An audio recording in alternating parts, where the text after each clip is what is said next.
fishing news is brought to you by Navionics, Okuma, Yozuri, Evinrude, Lama Glass, and the Star Island Yacht Club in Montauk, New York.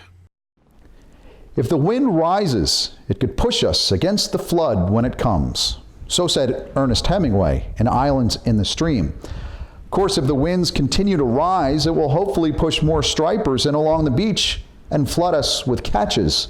So says me, Jim Hutchinson, with a New Jersey, Delaware Bay edition of the Fisherman magazine. An angry sea out there this week, a shot from the Pocket at Manasquan. A good week to get caught up on some reading. A less than stellar start to the black sea bass fishery, the fall-winter fishery here in the state of New Jersey. Left most of the boats tied in at port. I say most because I did hear of a couple of folks who tried to sneak in on the opening day for some of those biscuits. Not advisable though. Seas just heavy, winds whipping. Not a great start to the week. But it is expected to improve at some point over this weekend. And hopefully this nor'easter pushes past us as quickly as possible. Now, midweek, we did hear of some folks that were trying it in the surf, however. Jerry at Surf City Bait and Tackle said he had some folks midweek who braved the angry surf, couldn't even hold with a 10-ounce Sputnik, is the word we got. Now, it's not to say that you can't find some fishable water. Anthony Fetus checked in with Frank at Gabriel Tackle and Brick with a good canal bluefish on a tsunami swim shad. In fact, before the heave really started, Anthony Korkner also reported in to Gabriel Tackle with a 13-pound, 12-ounce striper that he caught on a live eel. Now, I do hear of quite a few stripers in the back. I've heard of them up in Toms River, down in lower Little Lake Harbor, Great Bay, Little Bay, and throughout all the backwaters in Cape May County as well. So with this northeast wind that we've had sustained all week long, maybe it'll push a few fresh stripers back there to join some of the local residents. And then, of course, we're waiting to find out what all that bait does. It might be worth a look this week, or whenever it's windy and nasty conditions, down some of those marsh roads, fish the sedges. You can always find yourself a spot to get in lee of the wind, especially until you get a chance to get out on the boat again, hopefully by Sunday, in prowling for those stripers along the sod banks. The winds are expected to lay down a bit as of Saturday, and then by Sunday the forecast is west-northwest winds, and that's a good sign for the week ahead, and it's another good sign, of course, for what we could see from our bait migration out front.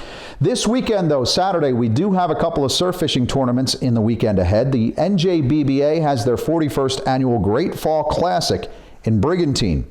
The registration is Saturday morning at 6 a.m. at the American Legion. Of course, you can gear up with Andy over at Riptide Bait and Tackle. You've got the 9-week LBI Surf Fishing Classic. Did hear of a weigh-in this week. One of the guys who's a hardcore out there in any condition could have been a bucktail. I'm not sure. But the LBI Surf Fishing Classic does have a new contest feature over at their Facebook page. You can win without weighing in. In fact, here's a cool shot by Todd Leiber and Brendan Craig, buttoned up in sporty conditions on the South Jetty. Go look for the LBI Surf Fishing Classic Facebook page. Every week they're going to give a prize away to the best photo. And this one looks like a contender for a tsunami prize package. Check it out. You do have to register, of course. The registration period is over, however, for the Beach Brawl this weekend. That's the tournament that Nick Konacheski and crew putting together between Point Pleasant and Island Beach State Park. Should be a first annual great tournament, or a great first annual event, I should say. And I hope to have the results in Nick's column next week when we go to print with the weekly Fisherman magazine for New Jersey, Delaware Bay that you subscribers will receive. On the striped bass front, of course, the Atlantic States Marine Fisheries Commission, their comment period closed last week. Hopefully you got your comments in. Here's the schedule. Here's the way it works. The ASMFC is going to compile all those comments from all along the Striper Coast, delivering those comments to the Striped Bass Management Board. All the state representatives will get a chance to review all the comments, deliberate amongst themselves. They're going to get together for the ASMFC meeting in New Hampshire at the end of the month. Thursday, October 30th is when the board will talk about striped bass regulations, and hopefully we'll know more by the end of that week.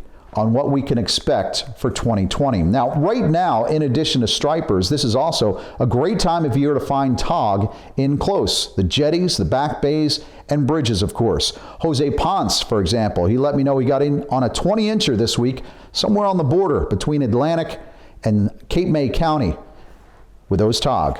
Again, it's a good opportunity, especially if you can get into one of those leeward jetties where you can get off to the side with that heavy northeast wind this week. Again, the northeaster is keeping a lot of us indoors. In fact, George, our Pocono outdoors guy, he's also indoors this week. Said he wanted to get caught up on some of the bass shows on television.